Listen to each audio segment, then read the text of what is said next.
Bismillahirrahmanirrahim. Bəhsimiz Qur'an-ı Kərimdə 12-ci İmam Məhdi əleyhissalamın haqqında nazil olan ayələr barəsində idi.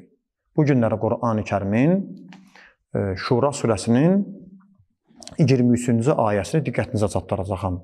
Ayənin özü Məvəddət ayəsi adlanır. Bu ayəni biz öncə Həzrəti Əli əleyhissalamdan və xanım Fatimə-i Zəhra salamullah əleyha barəsində Qur'an-ı Kərimdə olan ayələri qeyd etdikdə orada izahını vermişik.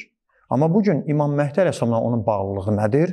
Ondan ibarətdir ki, Peyğəmbərimizin bu ayədə çəkdiyi zəhmətlərin, risalətinin, peyğəmbərliyinin muzdunu, əvəzini verməklə bağlı Allah Taala Əhl-i Beyti sevməyi buyurur.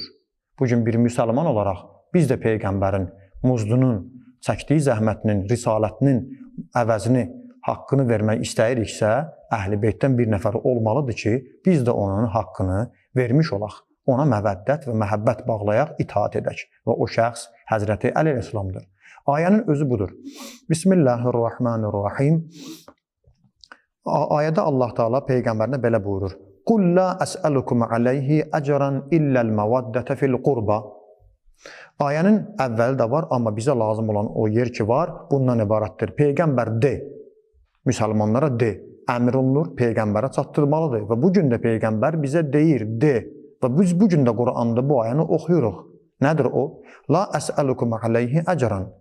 Bütün Peyğəmbərliyimin, risalətimin müqabilində heç bir sizdən əvəz, muzd, pay istəmirəm.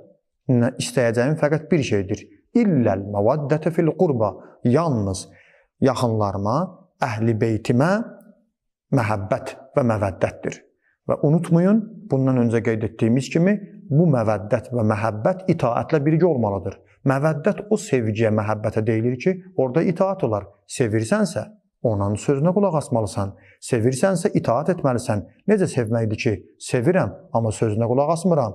Əksinə, düşmənlərinin özü ilə oturub duram, düşmənlərini tərifləyirəm. Həqiqi sevgi sözünə qulaq asıb, onunla dost, sevmək, itaat etmək, düşməndən düşmən olmaqdır. Yaxşı. Ayədə Allah Taala Peyğəmbərimizin ən böyük gördüyü işi, Peyğəmbərliyinin əvəzini bir şeyə qərar verib. Qur'an-ı Kərimdə o da illəl məvaddətə fil qurba, Peyğəmbərin yaxınlarını sevməkdir. Və hədislərə də baxdıqda onların kim olduğu başa düşülür.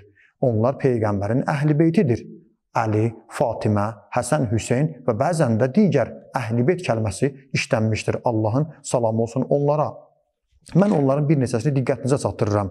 Təbəri təfsirdə bu ayənin izahında, o cümlədən Hakim Nişapuri Müstədrək kitabında 3-cü il səhifə 172-də bu ayənin təfsirində nəql edirlər ki, həm İmam Həsən əleyhissalamdan və İmam Səccad əleyhissalamdan Təbəri nəql edir ki, o Əhl-i Beyt ki, Qur'anda var, Allah əmr etmişdir Peyğəmbərin, Peyğəmbərliyinin çəkdiyi zəhmətin, risalətinin müqabilində onları biz sevməliyik, onlar Əhl-i Beytdir.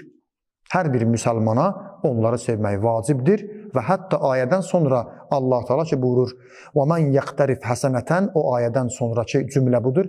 Hər kəs bir həsənə etmiş ola, İmam buyurur ki, o həsənədən məqsəd biz Əhl-i Beytin məvəddətidir. O yaxşılıqdan məqsəd. Kim yaxşılıq etmək, ayədə yaxşılıq etməkdən məqsəd buyurulursa, o biz Əhl-i Beyti məvəddət və məhəbbətdir. İndi sualımız budur. Bu günləri biz də bir müsəlman olaraq, şükür olsun Allaha müsəlmanıq, hidayət olmuşuq. Peyğəmbərimizin çəkdiyi zəhmət, hidayət, o payı bizə də şamil olub. Bu günləri biz də Peyğəmbərə təşəkkür etmək istəyirik. Bizim də bir vəzifəmiz var. Ayədə deyir, qul, çatdır. Mənə də şamildir, sizə də şamildir. Peyğəmbərimizin çəkdiyi o zəhmətin əvəzini mən də verməliyəm ya yox? Müsəlmanlar Peyğəmbərimizin dövründə, onlar Peyğəmbərə sual verdilər, ayəni oxudular, eşitdilər. Onlar Peyğəmbərə məmur idilər ki, Peyğəmbərin risalətinin, Peyğəmbərinin əvəzini versinlər, muzdunu ödəsinlər. Aya, bugün mənim bir vəzifəm yoxdur? Mənim də vəzifəm var ki, bu günləri mən də Peyğəmbərin muzdunu, risalətinin əvəzini vermiş olam. Bu günləri o şəxs kimdir ki, onu mən məvəddətini, məhəbbətini ona bağlayam, itaat edəm, Peyğəmbərin risalətinin əvəzini vermiş olam. Sual veririk. Bugün ayə yoxsa tətildir, ayə götürülmüşdür, ayə Qurandadır, tətil deyil, yerindədir. Mənə də əmr olunub, sizə də əmr olunub ki, Peyğəmbərin risalətinin muzdunu verin və həmin o şəxs Əhl-i Beytdən olan, bu gün də aramızda olan şəxs kimdir? Özü də o şəxs məsum və pak olmalıdır. Niyə? Çünki Peyğəmbərin ən böyük işi, Peyğəmbərlik missiyasının qabağında sevilməyinə və itaətinə, məvəddətinə əmr olan şəxs xətakar, günahkar bir şəxs ola bilməz ki, Peyğəmbər yaxud da Allah Quranda desin ki, siz Peyğəmbərin əvəzində bir günahkarı sevin. Kimdir o şəxs bizim zamanımızda sevilməyə layiq olan, məvəddət, məhəbbət bağlanmağa və itaat olunmağa layiq olan şəxs kimdir? O, 12-ci imam, İmam Məhdi əleyhissalamdır. Ayə yerindədir, sual veririk. Kimdir o şəxs? Bu günləri biz də ona Quranın əmrinə əsasən məvəddətimiz olsun. Tapın o şəxsi, amma məsum olmalıdır. Dediyimiz səbəbə, şərtlərə əsasən.